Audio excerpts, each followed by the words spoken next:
বাংলাদেশের প্রথম নারী। পুরো ভিডিওটি দেখবেন, আপনারা উপকৃত হবেন। প্রথম নারী প্রধানমন্ত্রী বেগম খালেদা জিয়া। তিনি 1991 সালে প্রধানমন্ত্রী হন। স্পিকার ডক্টর শিরিন শারমিন চৌধুরী, তিনি নবম জাতীয় সংসদের স্পিকার হন, প্রথম নারী স্পিকার। প্রথম সংসদ উপনেতা সৈয়দা সাজেদা চৌধুরী।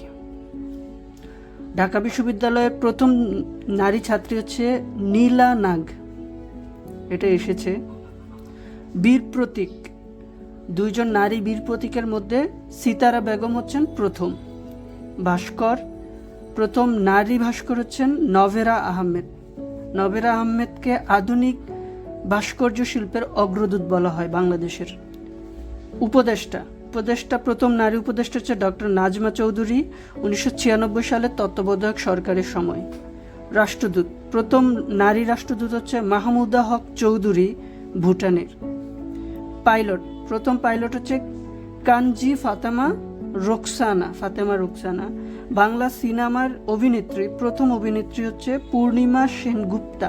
তিনি মুখোশ অর্থাৎ বাংলাদেশের প্রথম চলচ্চিত্র মুখোশের প্রধান চরিত্র।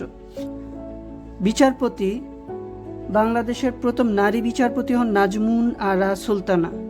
ট্রেন চালক, প্রথম নারী ট্রেন চালক হচ্ছে সালমা খাতুন।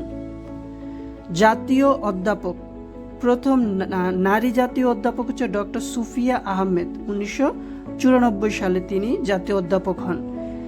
আপনারা বলেন বাংলাদেশের প্রথম এভারেস্ট জয়ী প্রথম নারীকে, তার নাম কি? এটি অসংখ্যবার এসেছে, দেখি আপনারা উত্তর করতে পারেন কিনা।